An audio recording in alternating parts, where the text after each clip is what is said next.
இன்னைக்கு என்ன செய்தி? இன்னைக்கு நம்ம பார்க்க போற சீரியல் பார்த்தீங்கன்னா, அழகே அழகு சீரியல் இன்னைக்கான எபிசோடு தாங்க பார்க்க போறோம். நேத்து மதியம் வந்து பழம் வாங்குனப்ப, இவர் வந்து சுரேஷ் வந்து மொறச்சிருப்பார் இல்லையா? அப்புறம் என்ன பண்றாரு, மொறச்சுக்கிட்டே இந்த கடைக்குள்ள வராரு. வந்ததுக்கப்புறம் என்ன ஆகுது, அப்ப கடைக்காரர்கிட்ட வந்து பேசுறாரு. "என்ன இந்த மேடம் உனக்கு தெரியுமா?" அப்படின்னு மதிய பார்த்து சொல்லிட்டு, "இவங்க வந்து வீடியோ போடுறதுல ஃபேமஸ்ஸு. பார்த்து இருந்துக்கய்யா. உன் கடைய ஏதாவது இஷ்யூன்ட்டு வீடியோ எடுத்து போட்டு ஃபேமஸ் ஆயிற போறாங்க." அப்படின்ற மாரி ஏதோ ஒரு குத்தி காட்டுற மாரி பேசுவாரு. பேசிட்டே இருக்கும்போது அவரு பழத்த வாங்கிட்டு என்ன பண்ணுவாரு, காசு குடுக்காமயே சுரேஷ் போவாரு பாருங்க. அப்போ இவ சொல்லுவா, "இப்போ ஒரு ரோடு கடையில இருக்கிற கடையில வந்து பழம் வாங்கிட்டு, இப்படி காசு குடுக்காம போறீங்களே, இதையும் வீடியோ எடுத்து போட்டா நான் இன்னும் ஃபேமஸ் ஆவேன்ல." அப்படின்ற மாரி மதி சொல்லும்போது என்ன பண்ணுவான், அப்படியே நின்னு திரும்பி மொறச்சிட்டு, வந்து என்ன பண்ணுவான், பர்ஸ் எடுத்துட்டு ஒரு ரூ. 500 மட்டும் குடுத்துட்டு அங்கருந்து கெளம்பிருவான். அ இந்த மாரி சொல்லிட்டு போவான். இந்த மாரி வேலை வெட்டி இல்லாதவங்க தான் இப்படி வீடியோ போட்டு ஃபேமஸ் ஆவாங்க. வேற என்ன வேலை இருக்கு அவங்களுக்குன்ற மாரி வெறும் ரூ. 500 மட்டும் குடுத்துட்டு அப்படியே அவன் கெளம்பிருவான். அப்போ மதியம் என்ன பண்ணுவாங்க, அந்த கடைக்காரர பார்த்து கேட்பாங்க.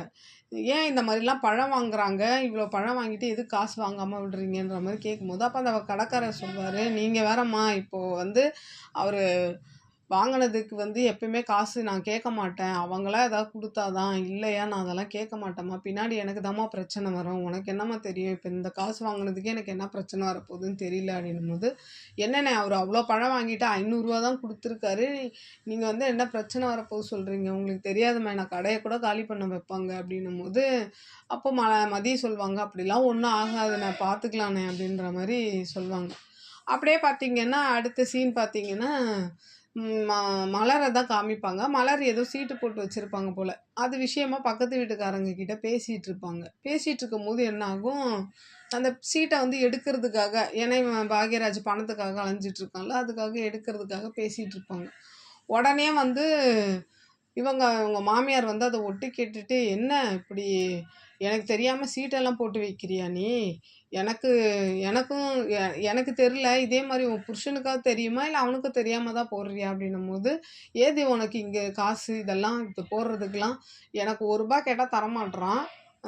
காசு இல்லன்றான் பாக்யராஜ். இப்ப இது குடுக்கறதுக்கு மட்டும் அவன்கிட்ட பணம் இருக்குதா?" அப்படின்ற மாரி கேட்கும்போது, அப்ப அவ சொல்லுவா, "அவரு அப்படியே எனக்கு குடுக்குறாராம். எனக்கே செலவு குடுக்கறதுல 150 கடுகு டப்பால போட்டு நான் சேர்த்து வச்சு தான் அத்த இதெல்லாம் கட்டுறேன்." அப்படின்ற மாரி சொன்னதுக்கப்புறம், "ஏன் உங்க வீட்ல காசு தேவைப்படுதா? அதுக்காக தான் இப்போ நீ சீட்டு போட்டுட்டு இருக்கியா?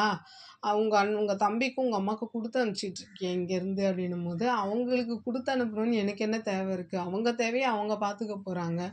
நானும் ஒரு பொம்பள புள்ள வச்சிருக்கேன்ல, அதுக்காக தான் நான் சேர்த்துக்கிட்டு இருக்கேன்." அப்படின்ற மாரி, "நீங்க உங்க பொண்ணு ஸ்ருதிக்கு சேர்க்கலையா? அப்படிதான்." அப்படின்னோன, "அதெல்லாம் சரிதான். எனக்கு தெரியாம நீ ஏன் இதெல்லாம் பண்ணிக்கிட்டு இருக்க?" அப்படின்னும்போது, அப்போ இவ சொல்லுவா, "இப்ப அவரே வந்து உங்க பொண்ணுக்கு சீர் செய்றதுக்காக தான் இதுக்கும் அதுக்கும் அலைஞ்சுக்கிட்டு பணம் கஷ்டப்பட்டுட்டு இருக்காரு. அதுக்காக நான் சீட்ட எடுத்து குடுக்கலான்னு தான் ஆ இந்த சீட்ட எடுக்க சொன்னேன். நான் வந்து எந்த நல்லது பண்ணாலும் உங்களுக்காகவும், உங்க பையனுக்காகவும் தான் பண்ணுவேன்." அப்படின்ற மாரி ஒரு ஒரு இது குடுத்துட்டு போயிருவாங்க. அப்படியே இந்த பக்கம் பார்த்தீங்கன்னா, சுரேஷ் என்ன பண்ணுவான், இந்த சீர்லாம் இது பண்ணணும்ல, அத வந்து ஒரு கான்ஸ்டபிள கூப்பிட்டு கேட்டுக்கிட்டு இருப்பான். சுரேஷ் அந்த போலீஸ் ஸ்டேஷன்ல.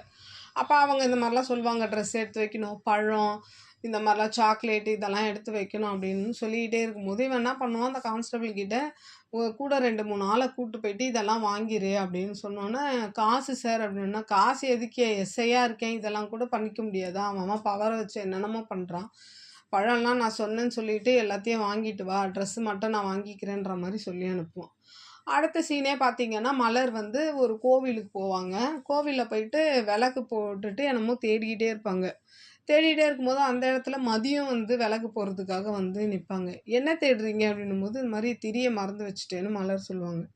அப்ப அவங்க தான் திரி குடுப்பாங்க. அப்புறம் விளக்கெல்லாம் போட்டுட்டு, அப்போ மலர் கேட்பாங்க, "உங்கள நான் எங்கேயோ பார்த்துருக்க மாரி இருக்குன்னு" மதிய பார்த்து கேட்பாங்க. "இல்லையே, பார்த்துருக்கலாம்" அப்படின்னு ஏதோ இவங்க சொல்லிட்டு இருப்பாங்க. அப்போ அந்த இடத்துல வந்து விளக்கு போட்டு மலர் வந்துருவா. அப்போ ரேவதி வந்து அத நின்டு அங்கருந்து பார்ப்பாங்க. இவ வந்து மதி வந்து மலர் மலர் வந்து மதிகிட்ட பேசுறத பார்த்துக்கிட்டு இருப்பாங்க.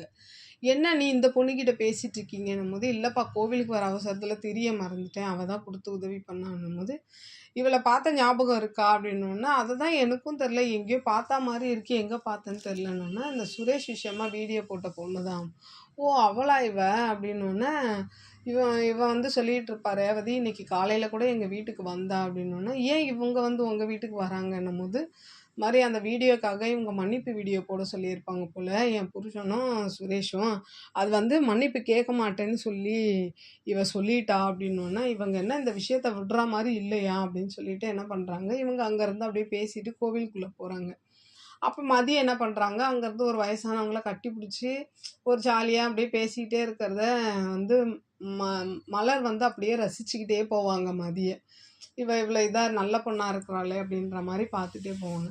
அடுத்த சீன் பார்த்தீங்கன்னா, பாக்யராஜ் ஃபேமிலி ஃபுல்லா ஹால்ல உட்காந்துருக்கும். அவங்க தம்பி, தங்கச்சி எல்லாரும் உட்காந்துருப்பாங்க. அப்ப இவங்க அப்பா கேட்பாரு, பாக்யராஜ் அப்பா, "என்னடா அந்த மாரி நாளைக்கு கோவிலுக்கு போணும், வேனெல்லாம் புடிச்சிட்டீங்களா?" அப்படின்னு சுரேஷ கேட்டோன்னே, சுரேஷ்லாம் அப்படியே ஒளருவான். அவன் தான் இதெல்லாம் கமிட் ஆக மாட்டான்ல, கஞ்ச பிசுனாரி. உடனே பாக்யராஜ் வந்து, "இல்லப்பா அதெல்லாம் ஏற்பாடு பண்ணிட்டேன்ப்பா" அப்படின்னு மாரி சொல்லுவான். சரி என்ன நாளைக்கு சீர் எடுத்துட்டு போறோமா, இல்ல வெறும் கையோட வீசிட்டு போறோமா? அப்படின்ற மாரி அந்த கிழவன் உட்காந்துக்கிட்டே சொல்லுவாரு. உடனே அப்ப பாக்யராஜ் சொல்லுவான், "இல்லப்பா கம்பல்லாம் எடுத்தாச்சு." "என்னது கம்பல் எடுத்தாச்சா? என்னடா ஒரு வார்த்தை கூட சொல்லலன்னோன்னே," உங்க மாமியார்லாம் என்ன கம்பல் எடுத்துட்டீங்களா? வீட்ல இருக்கிற பெரியவங்கலாம் இது பண்ண மாட்டீங்களான்னோன்னே, அப்ப மலர் சொல்லுவா, "என்ன உங்ககிட்ட சொல்லிட்டு தானே போனேன். இந்த மாரி கம்பல் எடுக்க போறேன். உங்கள கூட கூப்பிட்டேன். நீங்க கூட வரலன்னு சொல்லிட்டீங்களே. சரி இப்ப எடுத்துட்டு வந்த. எடுக்க போனேன்னு தான் சொன்னேன். எடுத்துட்டு வந்து வீட்ல பெரியவங்க இருக்காங்க. நீ காமிக்கணும்." அப்படின்னோன்னே, "வந்து காமிச்சேனே. நீங்க கூட பார்த்தீங்களே." அப்படின்னோன்னே, "அப்படியெல்லாம் ஒண்ணு எனக்கு நடந்த மாரியே தெரியல. நீ என்ன இப்படியெல்லாம் சொல்லிக்கிட்டு இருக்க?" அப்படின்னும்போது, உடனே என்ன பண்ணுவா, "இருங்க" அப்படின்னு சொல்லிட்டு மலர் போய் அந்த கம்பெல்லாம் எடுத்துட்டு வந்து காமிச்சா, இந்த தாத்தா அதான் அந்த இவர் இருக்காரு இல்லையா, பாக்யராஜ் அப்பா, இப்படியே அந்த கம்பளெல்லாம் இப்படி இப்படி பார்த்துக்கிட்டே இருப்பாரு. என்ன எல்லாம் ஜிமிக்கி எடுத்திருப்பாங்க பொன் குழந்தைக்கு. அந்த பையனுக்கு வந்து ஒரு சின்ன ஷார்ட் கம்பல் மாரி எடுத்திருப்பாங்க போல.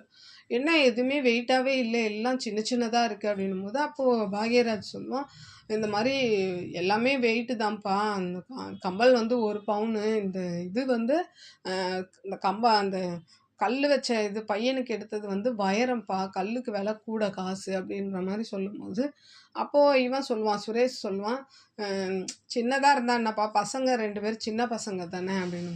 "சின்ன பசங்க தான்டா, ஆனா நம்ம கௌரவம் பெருசா இருக்கணும்ல" அப்படின்ற மாரி சொல்லிக்கிட்டே இருக்கும்போது, அப்ப மலர் சொல்லுவாங்க, "கௌரவத்த பார்த்தா பசங்க காது தாங்காது" அப்படின்ற மாரி செம்ம சூப்பரா அந்த ஷார்ட்டே சூப்பரா இருக்கும் பேசும்போது. அந்த கௌரவத்த பார்த்தா பசங்க காது தாங்காது அப்படின்ற மாரி சொன்னோன்னே, அப்படியே இவரு மூஞ்சி அப்படியே ஒரு மாரி மாறிரும்.